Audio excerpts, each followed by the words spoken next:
ng gamit. Right. Welcome sa ating another vlog. Ngayon na tayo uli nakapag-vlog. Ngayon pupunta tayo sa Tlalalaia, Batangas, San Juan. So almost 3 hours ang biyahe natin. Gamit natin ay ADV 350, ang ating bagong motor na second hand. Let's go.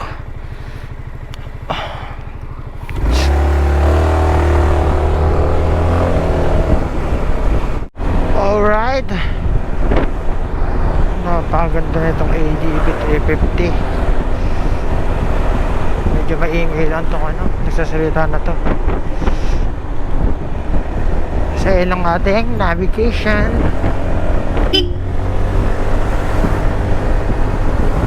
Sarap niya pang overtake, ang bilis lang.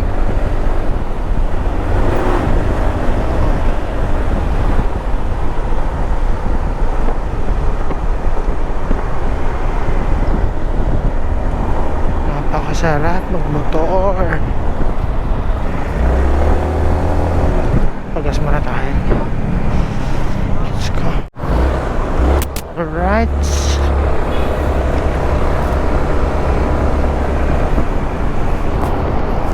Let's go again.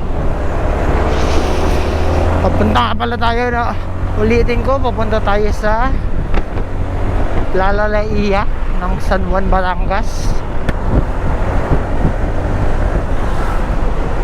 Magsiswimming tayo kasama ang ating pamilya. Ang pamilya ko nakasasakyan silang lahat. So ako pinili ko magmotor dahil gusto ko ma-experience magmotor papunta doon. Gamit tong ADV na 350. Kung nakaka-enjoy ba siya gamitin.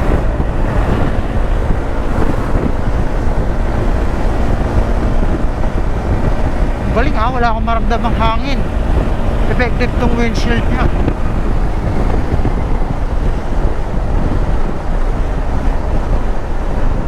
Pero parang maingay yung navigation wala naman.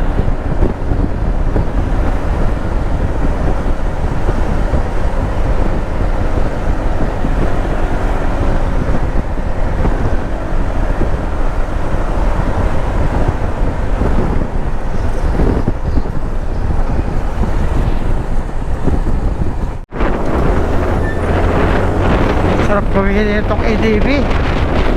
Ayaw ko lang dito sa ADV 350 yung busina niya. Ito, ang hirap hanapin pagka nag-drive ka. Pero yung tuli niya parang X-Max lang na mas malakas yung karangkada.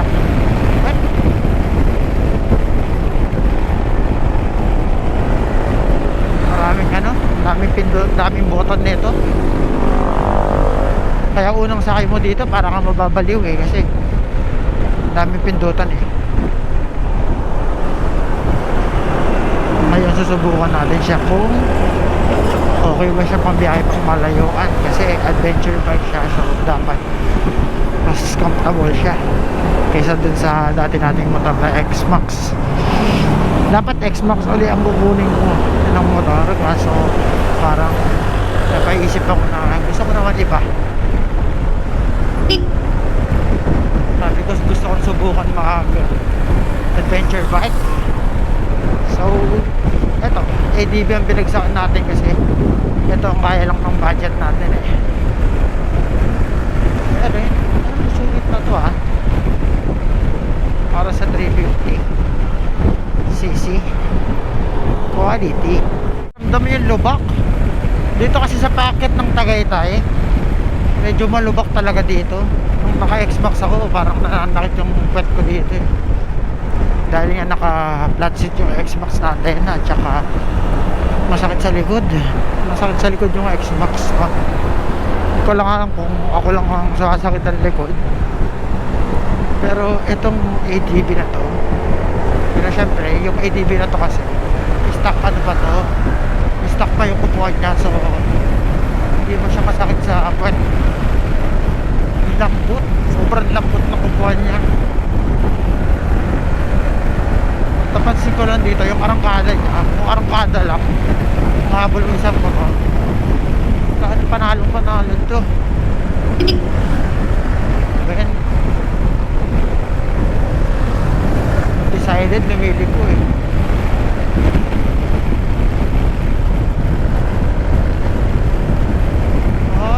Tinuturo ng navigation natin is Calax. Hindi naman tayo pwede sa expressway, baka mahuli tayo dyan.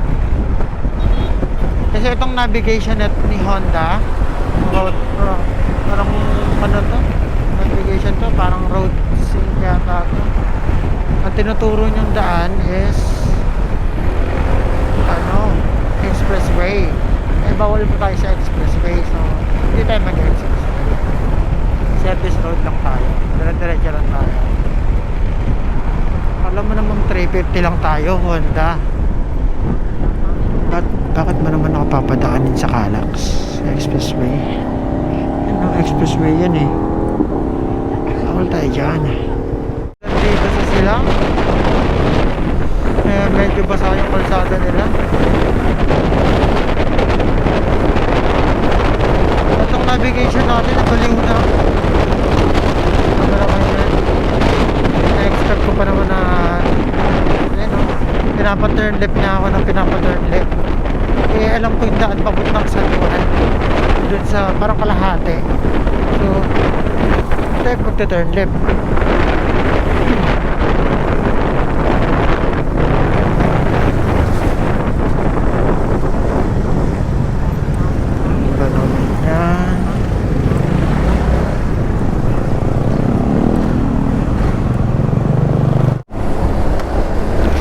Hindi nakakapagsisi na ADB ang binili ko.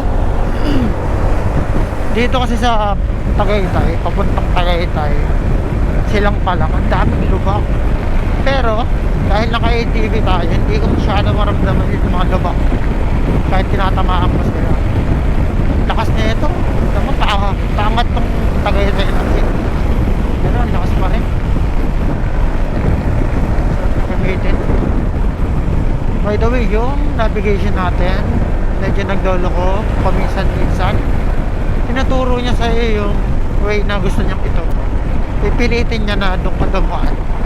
Hindi ko siya pinakinggan kasi matigas ang ulo ko. Ayun, nakinig naman siya sa akin. Binigyan niya ako ng panibagong daan. Dahil first time ko itong nagamit ng pampalayuan ng motor natin.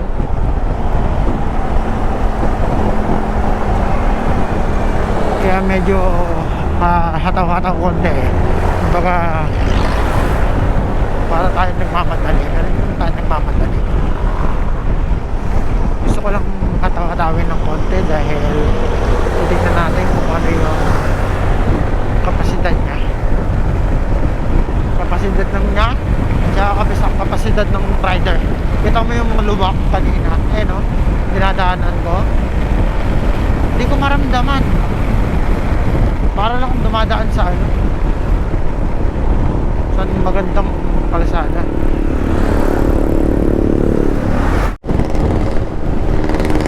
Para may traffic tayo ngayon, sasabihin ko dito kung ano yung ayaw ko at saka gusto ko dito sa motor na to. Unahin ko muna yung mga gusto ko. Positive muna tayo bago tayo sa negative. Ang gusto ko dito sa unahin na natin yung torque nya. Kung usapan lang na torque, napakalakas nya. Kung stock lang sa stock lang ng X-Max, kung compare natin sa X-Max kasi galing tayo sa X-Max eh. So magkakaroon tayo ng konting comparison sa X-Max. Galing tayong X-Max, so alam ko yung stock nya. Stock ng X-Max is malakas siya kung malakas. Pero para sa 300cc na parang medyo nabibitin ako. Pero dito sa ADB, stock is good. Malakas ang stock ng ADB. Lalo yung ano niya, yung anong pada niya. Ang lakas niya ahon-ahon sa ahonan, malakas siya sa patag, malakas siya sa pababa, mas malakas siya. Nahan ko na kayo boy. Pangalawang gusto natin dito sa ADB, actually ang dami pero kung ano lang yung mabanggit ko, yun lang muna kasi hindi ko sila maalala habang nagdadrive ako. Ito ay ano lang talaga, alam mo yun, walang bias, ano lang talaga, kung ano yung sabihin ko dito talagang totoo lang kasi ayun yung ano makikita ko tsaka nararamdaman ko dito sa motor. Ang torque, number 1. Pangalawa, yung handling niya, mas ano siya mas okay yung handling nito kaysa sa X-Max kasi ang X-Max medyo matigas ang manibela, pero may gamit ang pagkamatigas na manibela ng X-Max dahil pag matigas ang manibela mas stable siya, mas maganda siya sa mga banking-bankingan. Pag nagbabanking ako gamit X-Max dati, tonto ako kasi maganda yung feel. May naramdaman din ako lupak first time. Kanina wala siguro yun talaga malalim yan kaya ako naramdaman. Handling niya, balik tayo sa handling nito, sobrang smooth, sobrang gaan kahit isang kamay. Pangatlo is yung preno. Ang preno nito ano talaga kumbaga stock's good, parang alam mo yung lahat ng stock na ito parang ano na siya, enough na siya para sa hinahanap mo. Enough na siya, hindi mo na kailangan palitan kasi ang X-Max ay dito pa sa rotonda ng Tagaytay, bilis lang. Alright, tapos dito tayo pasok pa dito kasi dito ko gusto dumaan alright.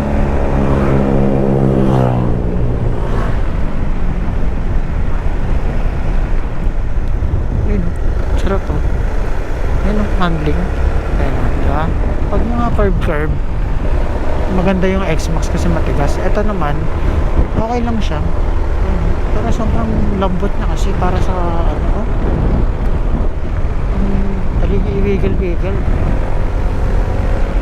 pero napakaganda, stable stable ang manibela.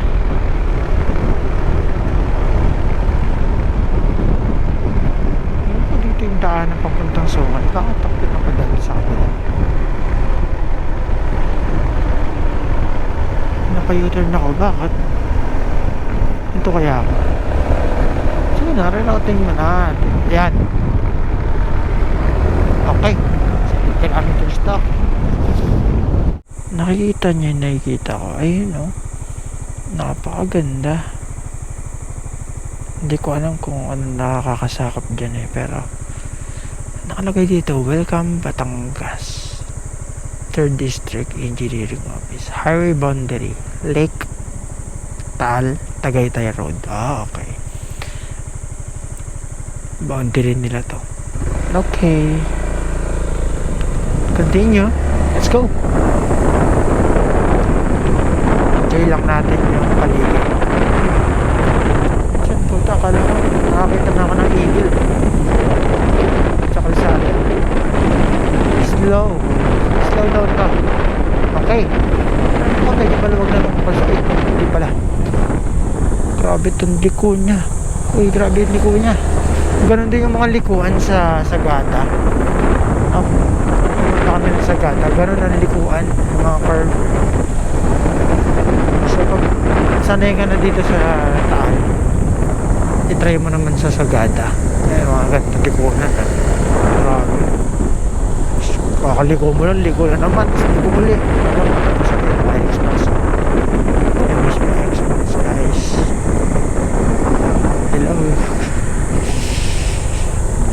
Teng. Wow, ayan, ganda po. Ihinto. Nakita ko ng magandang spot. Itong spot. Abe. Sarap magbuto, guys. Let's go. Patay muna tayo. Pahinga ko muna, dagul. Ang pangalan na ito, dagul eh. So, pahinga ko muna dyan.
Nag-crop yung video natin kanina dun sa Talisay hanggang dito.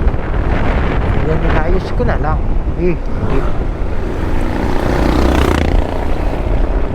Medyo traffic dito ah. Nagpahinga tayo ng sandali kasi medyo napagod tayo sa biyahe. Medyo malayo-layo na pala yung biyahe natin kasi parang nabasa ko kanina nasa Batangas City na tayo. Medyo malayo-layo na to. Pupunta natin siguro 1 hour na lang. Ayan, para may arko ng ano to, Garcia, Padre Garcia, Batangas. Welcome. Lakas ang busina natin ah. Pinapalitan natin ng Bosch para narinig tayo sa daan. Tapos in-orderan ko na rin to ng 5 sa Shopee. Imumurahin lang para medyo maingay kasi parang minsan sobrang tahimik, di ako sanay ng tahimik, parang nakakaantok. Like pag maingay parang nakaka-enjoy bumahin. Tsaka traction control niya maririnig mo. Yung takbuhan pala natin kanina siguro nasa ano lang, pacing ako ng 90 to 100. Medyo mabilis tayo. Medyo kahit medyo traffic, nakakalusot tayo kasi motor tayo. Ayaw ko dito sa ATV is navigation. Ang navigation niya medyo baliw. Kanina merong one way na na daanan. Ang gusto niya is kumaliwa ako dun sa one way. Sabi ko loko, meron pa namang enforcer, buti na lang hindi talaga ako nasunod. Kaya safe pa tayo. Di nahuli pa sana ako dun kanina.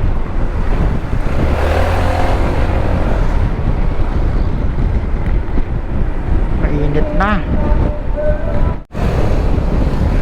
Kaya ngayon nakatutok dito is 50 meters ligo daw ako dyan, pero ayoko kasi sa mapa na lang ako ng Google Map nasunod kasi wala na akong tiwala sa kanya.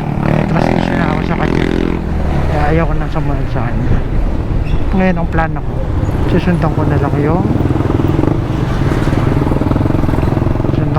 tong Google Map. Mas katiwa-tiwala to. Okay, nakita ko na yung Yamaha.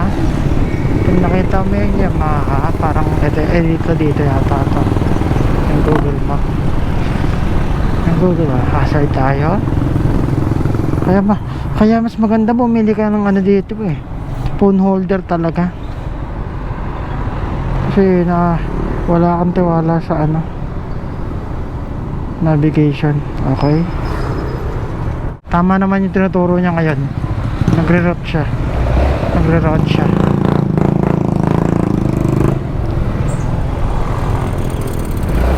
Dito tayo sa diversion road. Tandaan.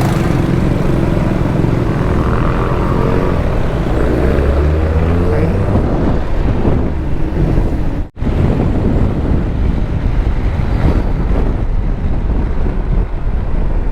Oo nga pala, bukod sa navigation, ang ayoko dito, habang ginagamit ko siya, na-realize ko, ang hirap hanapin ng preno ay ng busina niya.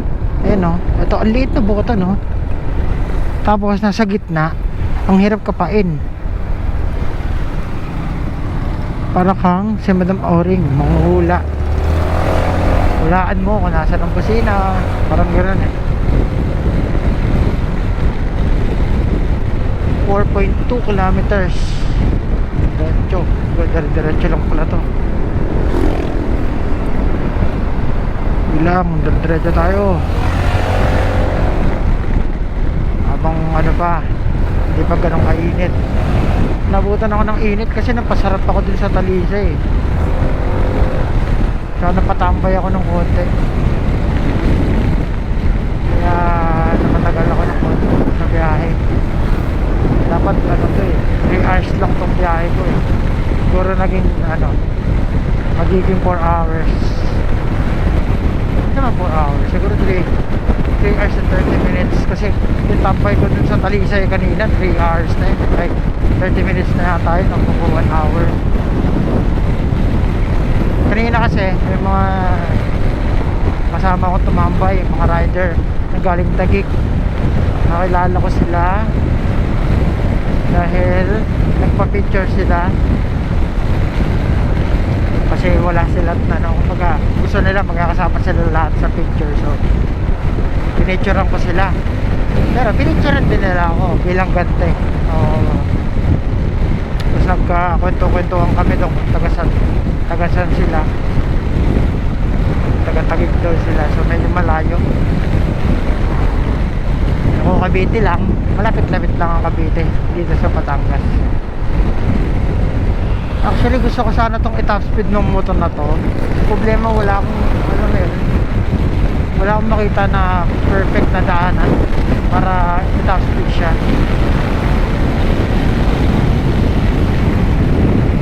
Nakita ko lang na to, napatakbo ko lang siya ng 125. Pero alam ko naman na hindi pa yun ano, hindi pa yun ang pinakasagad niya.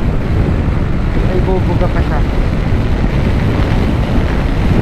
Pero wala pa kasi ako makita na yun. Alam mo yung maluwag na kalsada, tapos maluwag, tapos diretso lang, mga ganoon. Ako sa ibang araw dali ko siya dun sa part ng ibang part ng Batangas. Ayan, buti na nga lang nakakapaka ko yung busina kasi ang hirap niya hanapin talaga. Ayun lang naman ang ayaw ko dito,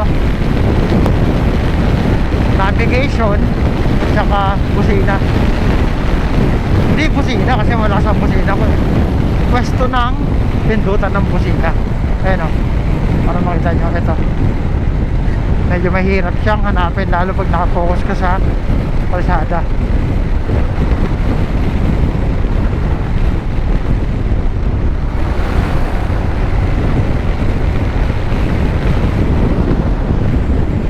Medyo malapit-lapit na tayo.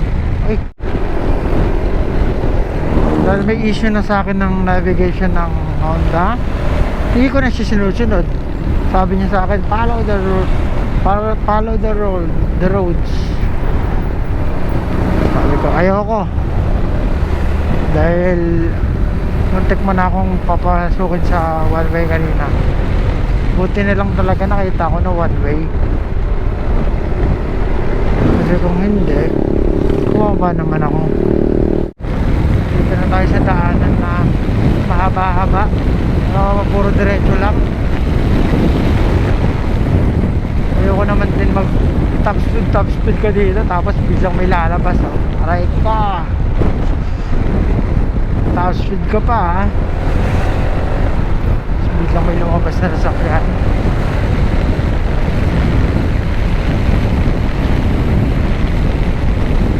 Medyo mainit na yung singaw ng hangin.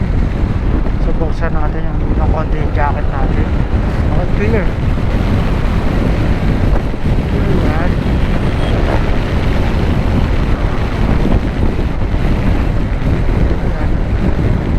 Tumatawag sa akin ah. Oh. Hey.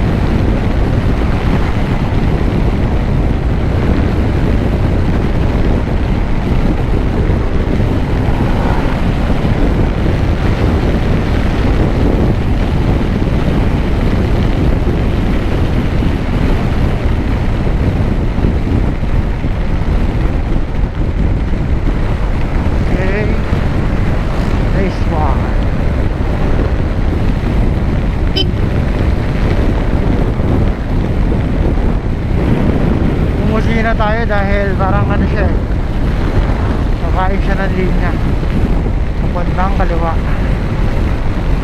Parang nadaanan ko na itong daanan na to.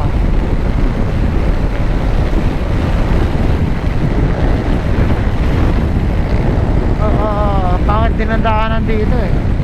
Buti na lang hindi masyado ramdam dito eh, dito.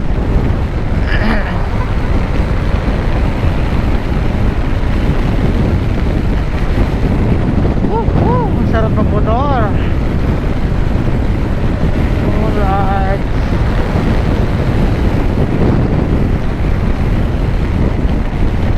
Hindi mo talaga may iwasan tumingin sa mga kapaligiran pagka nagmumotor ka o nagdadrive ka,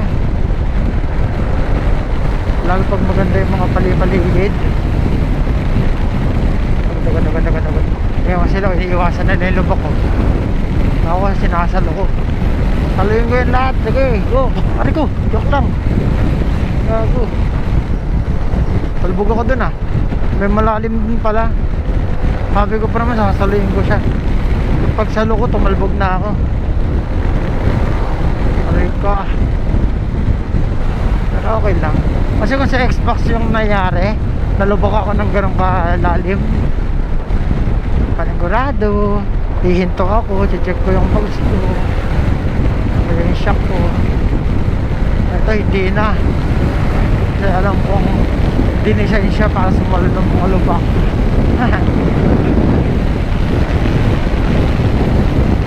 Kahit mga isa-isang daan lang pwede na eh.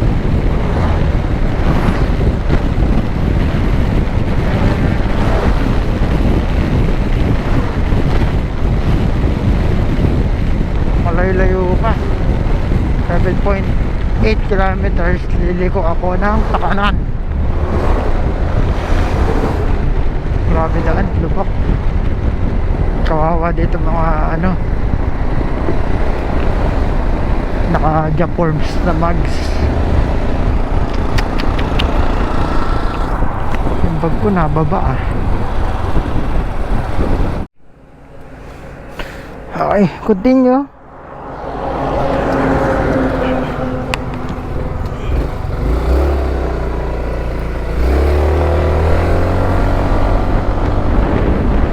Tuloy tayo.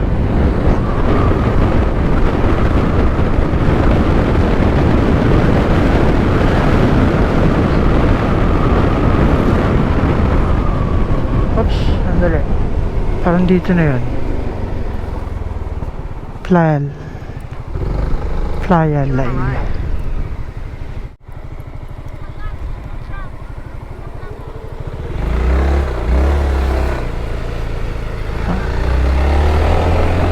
Ay, kita naman na yung dagat oh.